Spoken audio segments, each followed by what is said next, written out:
kami dari kelompok 3 akan memberi kesimpulan diskusi kami tentang podcast dan podcast.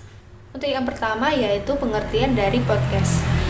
Podcast merupakan file audio yang diunggah melalui media digital portable seperti Spotify, Google Podcast, dan lain-lain. Podcast ini dapat diakses secara individu, baik yang berlangganan maupun tidak berlangganan.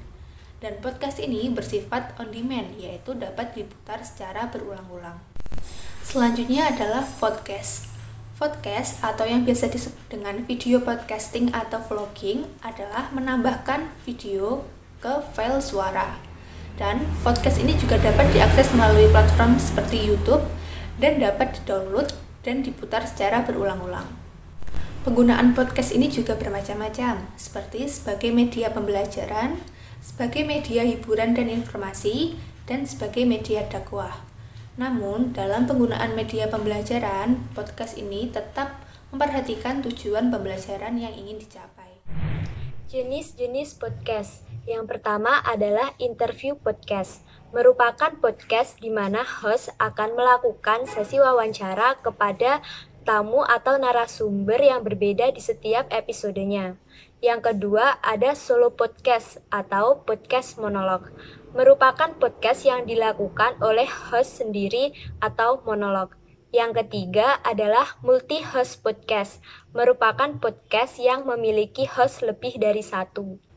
Yang keempat adalah non-fiction storytelling podcast. Merupakan podcast di mana host akan menceritakan kisah-kisah nyata kepada para pendengar, mulai dari berita aktual, kisah pribadi, sejarah, atau ilmu-ilmu pengetahuan. Dan yang kelima adalah theater podcast. Merupakan podcast yang menyuguhkan narasi-narasi berupa konflik layaknya serial TV maupun film. Dan yang keenam adalah repurpose content podcast. Merupakan podcast yang tidak perlu membuat fresh content untuk setiap platform media sosial. Jadi hanya tinggal menyalin konten yang sudah ada ke dalam bentuk audio.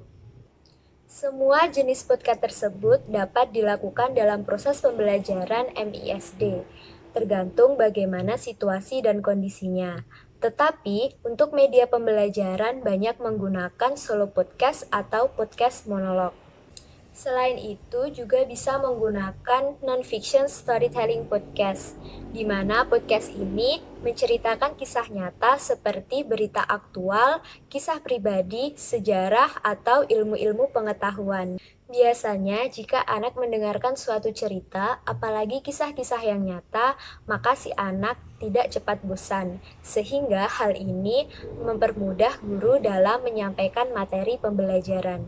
Itu podcast audio sebagai media pembelajaran. Tadi kan di depan sudah dijelaskan ya, atau sudah disimpulkan apa itu podcast, jenis-jenisnya apa. Ya, podcast itu adalah media rekam digital yang didistribusikan melalui internet dan biasanya disajikan dengan format episodik atau berkelanjutan.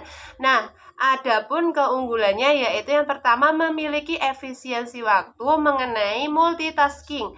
Contohnya gini, seorang guru memberikan tugas pagi dan harus dikumpulkan pada paling lambat lah malam. Nah, siswa itu bisa mengumpulkan mulai dari pagi, siang, sore, sampai malam. Kalau siswa nggak bisa mengerjakan pagi, bisa dikerjakan siang hari. Yang kedua, membantu siswa untuk berbicara di depan umum gitu. Terus bagaimana pengamalannya? Pengamalan dari podcast audio ini yang pertama sebagai sumber informasi yang kreasi. 2. Ditujukan untuk meningkatkan pemahaman siswa. 3. Instrumen untuk belajar bahasa asing. 4. Meningkatkan hubungan antara guru dan anak didik. Nah, kenapa kok di bahasa asing itu menggunakan media podcast audio? Karena pada saat belajar bahasa asing itu kan ada yang namanya vocab. Nah, vocab itu harus sesuai dengan pelafalan, tulisan. Nah, mungkin podcast ini bisa menjadi terobosan sebagai media pembelajaran bahasa asing. Media podcast dianggap efektif untuk meningkatkan hasil belajar, namun belum signifikan untuk meningkatkan minat belajar. Dikarenakan kekuatan atau dorongan dalam belajar kurang bertahan. Adapun penelitian yang mengungkapkan bahwa media podcast efektif untuk membantu belajar dibandingkan dengan menggunakan buku. Di masa pandemi seperti saat ini, pembelajaran jarak jauh, media podcast menjadikan terobosan bagi beberapa dosen dan guru untuk membantu pembelajaran. Podcast tersedia di internet dan banyak juga di platform penyedia podcast gratis atau tidak berbayar. Sekian dari kelompok kami, ada kurangnya mohon maaf, semoga bermanfaat. Wassalamualaikum warahmatullahi wabarakatuh.